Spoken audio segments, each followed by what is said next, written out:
I'm Jackson Snellings. I'm Jase Bernhardt. And we worked together and collaborated on a virtual reality hurricane project here at Hofstra University. Took what, about 2 years? This has been almost 2 years in the making. We began back in the fall semester of 2016, and here we are, still going and still going strong. Absolutely.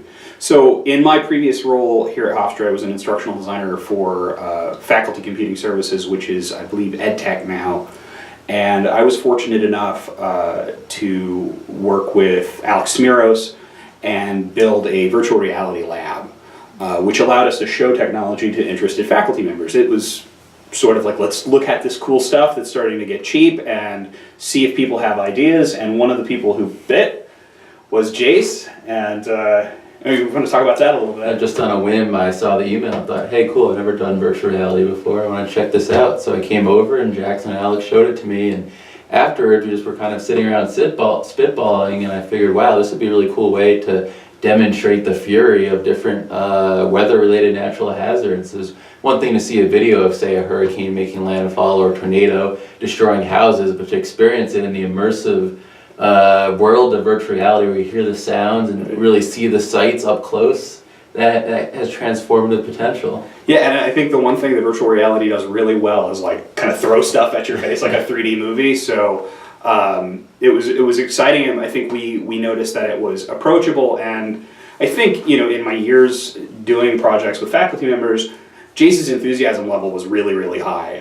So it was really good to find somebody who was interested in the project, didn't just kind of go, okay, I want you to make me this thing and then move on. So Jase was really involved in the process from design inception, you know, getting us resources.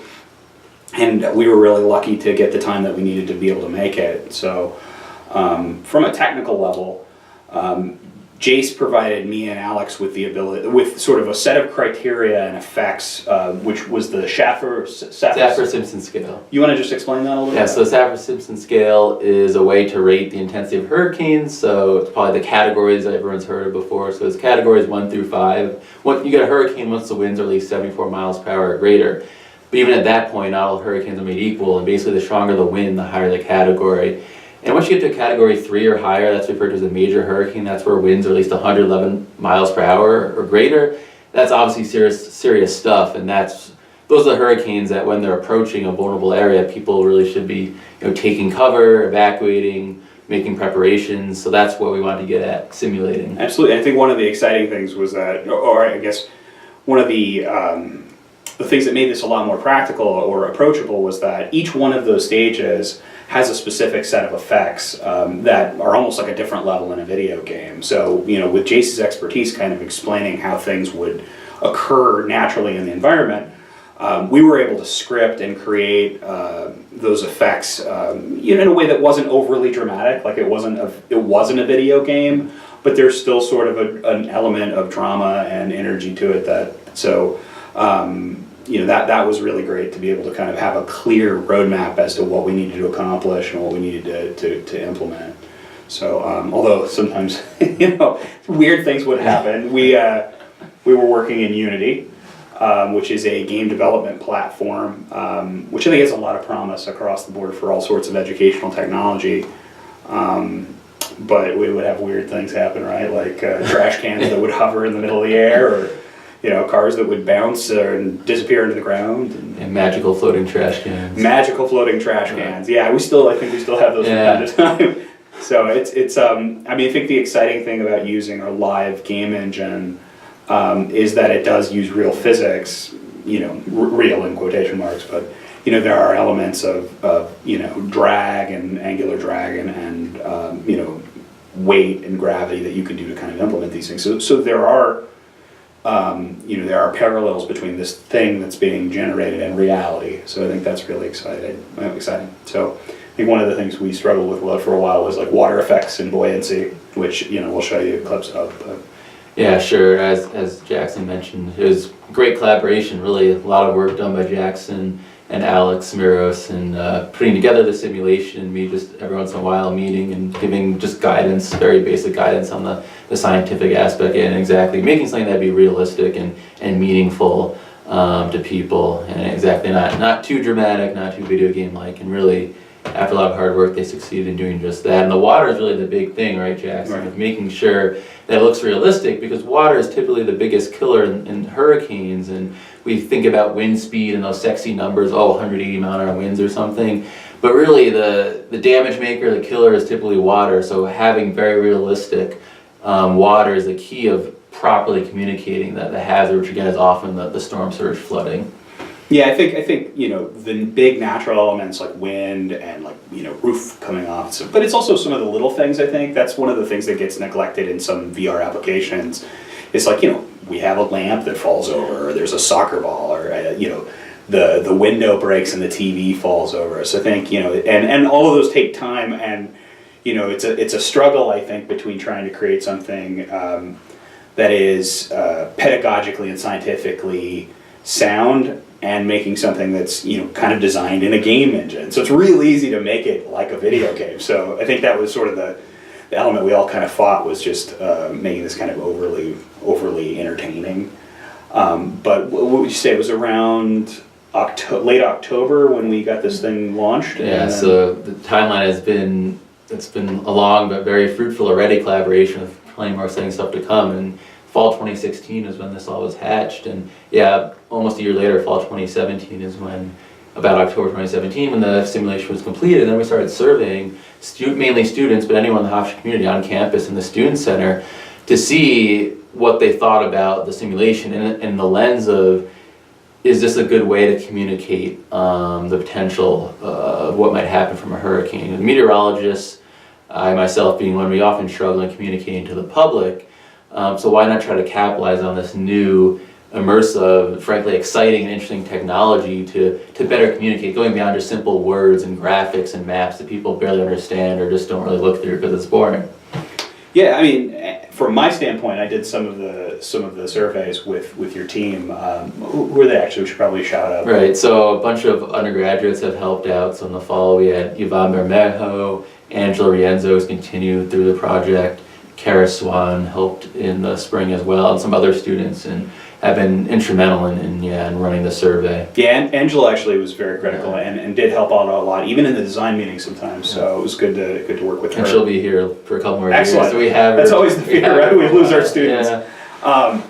I really, I enjoyed the experience. I know that your numbers from your surveys point something out specifically and have led to your research, but I just want to note from an anecdotal standpoint, I had a lot of really interesting interactions with students where they were like, wow, that was really intense. You could tell people getting physically uncomfortable in a way that like, whoa, that water's rising. And I think, one that was sort of a little sobering was this was right after Harvey, I believe. Yeah. We were still surveying. We had a young woman come try it, and she didn't say anything at first. It was like, wow, that was really good. And then she had just mentioned she just left her house being flooded in Harvey, and was like, yeah, that was basically what I saw. So from an anecdotal standpoint, I think we did all right. We hit the mark pretty close to what we were looking for. So yeah, absolutely. As you mentioned, the water is really what gets people. That's what we were trying to do. We were trying to focus that not only on the wind, and the roof blowing off, but the water, as I keep saying, that's really the key thing, as we saw in Harvey and many of these storms. Sandy, And Sandy, exactly. It wasn't the wind, it was the water. And people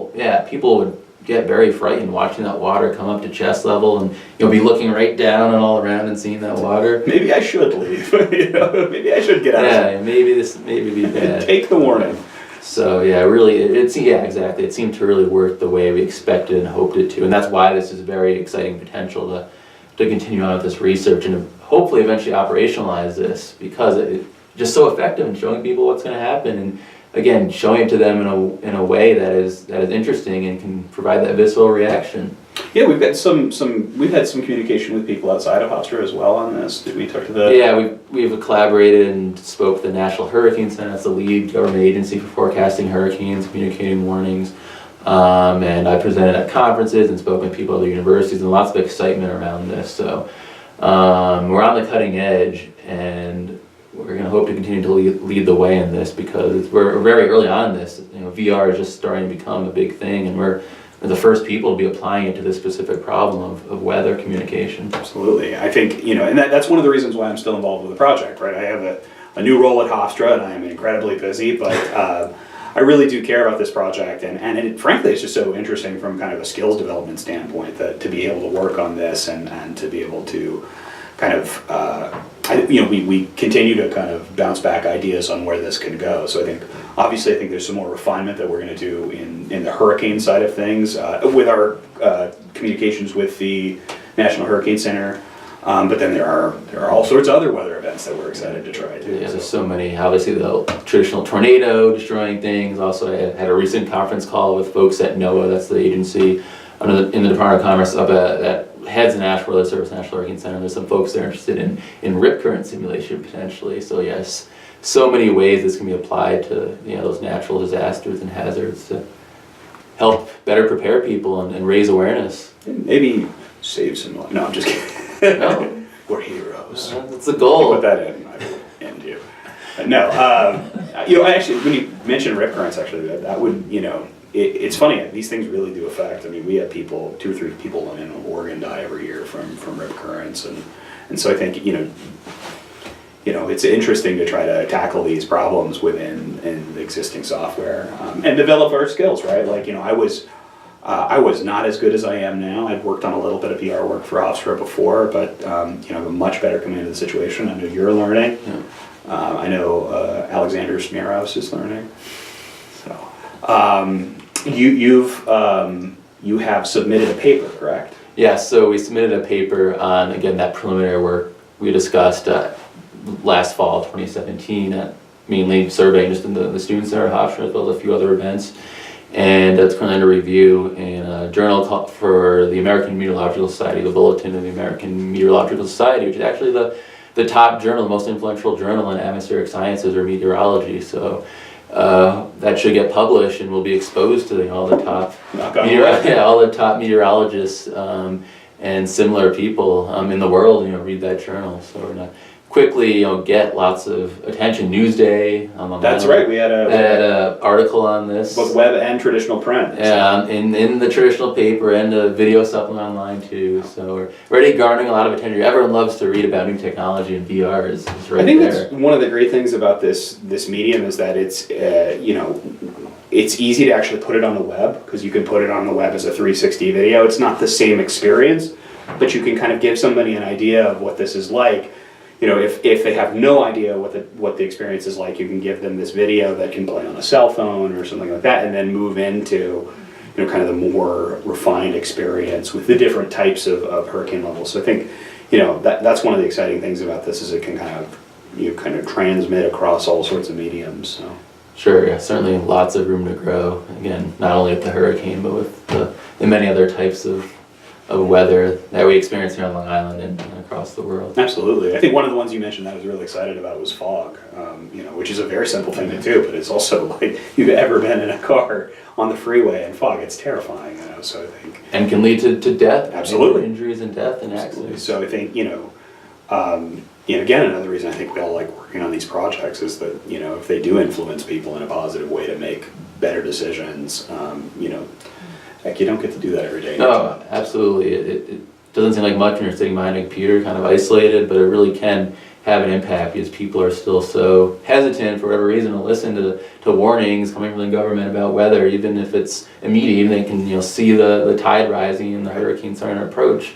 So any possible way we can get them to listen, and then that frees up first responders to do more things instead of rescuing people who stupidly stayed behind. So there's just so many direct and indirect ways this can help society and influence lives for the better.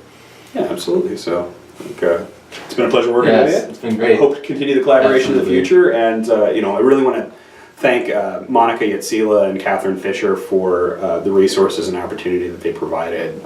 In fact, just even Robert Jakevich, VP of IT, has really been given us a wide leeway in the amount of technology that we can use, and has I think the department as a whole has had a forward-looking view on allowing us to do this, because it's really easy to see this technology as a joke or a toy or a gimmick, because that often is how it's presented. It comes with video game consoles, and a lot of stuff's just like first-person shooters and things like that. But this technology allows us to simulate reality, and I think there is a demand from our students and from our faculty to kind of create more immersive experiences, regardless of the genre, or it doesn't have to be science. It can be the humanities, or there's just almost no limit to what you can simulate with this technology. So my hope is to find other collaborators across the university. Maybe even find a reason to do it over at the law school. So.